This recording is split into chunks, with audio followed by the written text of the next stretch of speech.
Seguir con el tema de Filipinas, ya que para evitar las epidemias por la cantidad de muertos que se acumulan en sus calles se ha empezado a realizar entierros masivos. La desesperación por la falta de comida también ha dejado un saldo de 8 fallecidos durante los saqueos.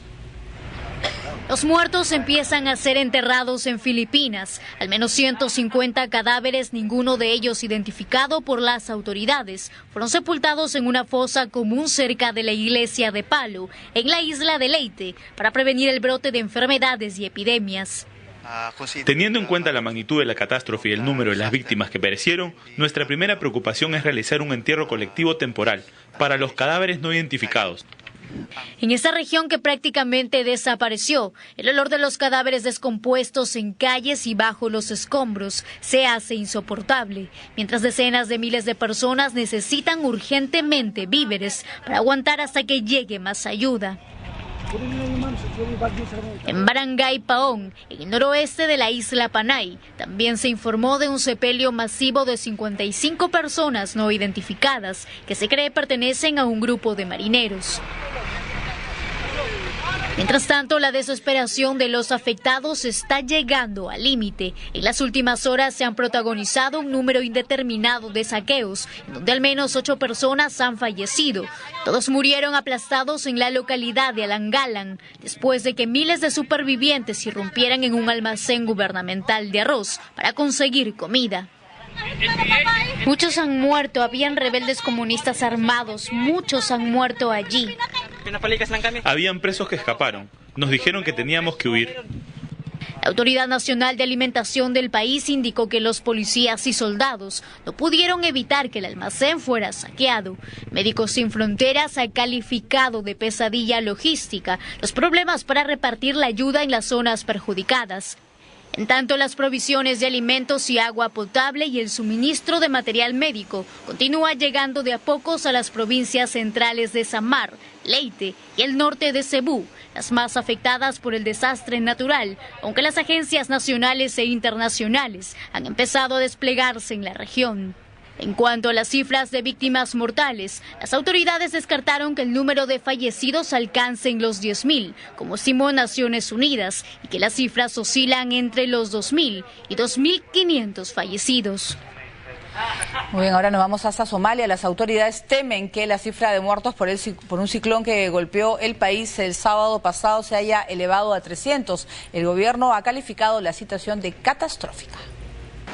Estas imágenes aéreas muestran la devastación que ha dejado el paso de un ciclón tropical que azotó Puntlandia, una región semiautónoma de Somalia. El país, que ya sufre los embates de la pobreza extrema, ha pedido a la comunidad internacional que la ayuda humanitaria sea entregada desde el aire, ya que la carretera que comunica esta región con el sur del país se encuentra intransitable.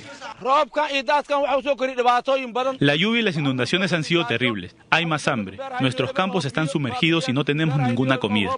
Es desesperante. Si no recibimos ayuda, moriremos.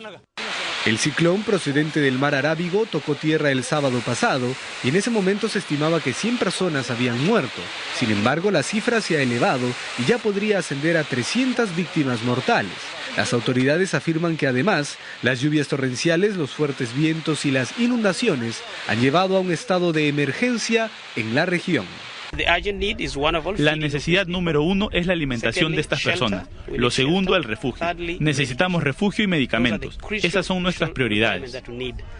Los ciclones son inusuales en Somalia. Este es el quinto que ha afectado al país desde que comenzaron los registros en 1966. El último que golpeó a Somalia fue el ciclón tropical Murjan, el 25 de octubre del año 2012.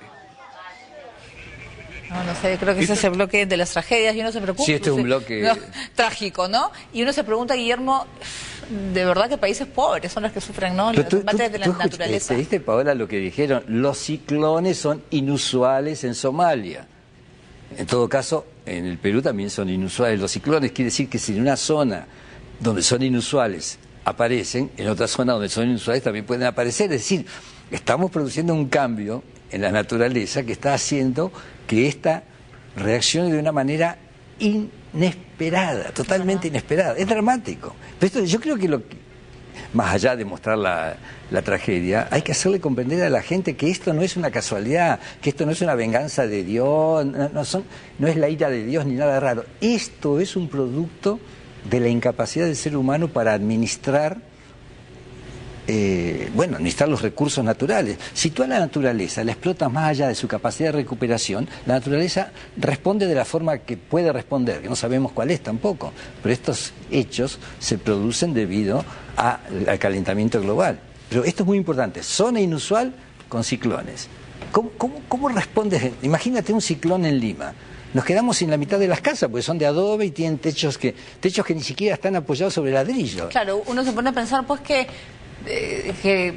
todo el daño que se ha hecho a la naturaleza en los últimos incluso 50 años, ¿no? Con todo el desarrollo industrial, pues está provocando, dices, parte de las consecuencias, pero lo que preocupa es que son temas que quizás en una semana mucha gente no va a hablar. No, y hasta el próximo ciclón. Hasta el próximo ciclón. Entonces uno se pregunta, pues no, realmente con pequeños esfuerzos individuales en tu casa, empezando a reciclar, no sé, no utilizando ciertas cosas, pero también deben ser esfuerzos que se sumen a otros, ¿no? Porque si no, ¿no? Cualquier esfuerzo es... Porque al final yo sola tampoco no voy a poder controlar el calentamiento global, ¿no? Es un poquito también de presionar también a los gobiernos. Hay que hacerlo. Bueno, los medios de comunicación creo que juegan un papel fundamental. Gastar la menor cantidad de agua posible, gastar la menor cantidad de energía posible.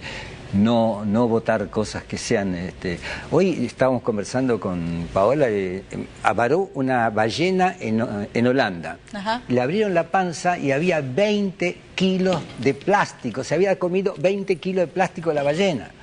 Pobrecita, que tiene la boca tan grande que le entra cualquier cosa, 20 kilos de plástico la mataron. Claro, la mataron, claro, como eso estamos hablando de es un gran banco, se puede decir, claro, ¿no? De plástico, claro, y de desperdicios que está, no sé si vagando sería la palabra, sí, por los océanos, sí, pero dice que la extensión es increíble, ¿no? Es gigantesca. Algunos dicen que es la extensión similar a la de Estados Unidos, más o menos. Ay, qué exagerado. ¿Sí? Yo no tengo idea. Es un poco exagerado quizás, pero es que te pones a pensar... Es monstruoso. Pero esto hace daño, y entonces ese tipo de cosas es lo que está provocando que la naturaleza reaccione de esta manera. Paola, tú antes podías estar en el océano, esto lo han hecho como estudio, un mes en un bote en medio del océano, en un barquito, y no veías pasar ningún solo desecho.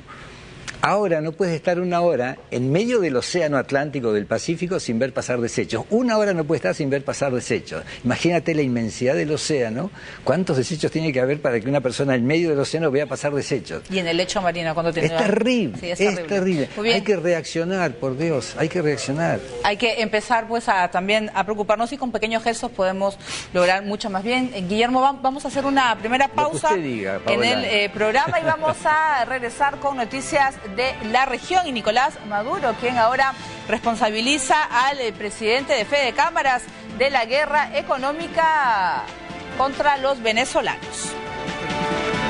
Y también vamos a ir con las elecciones en Chile. Sebastián Piñera y su legado de quien gane los próximos comicios. Volvemos.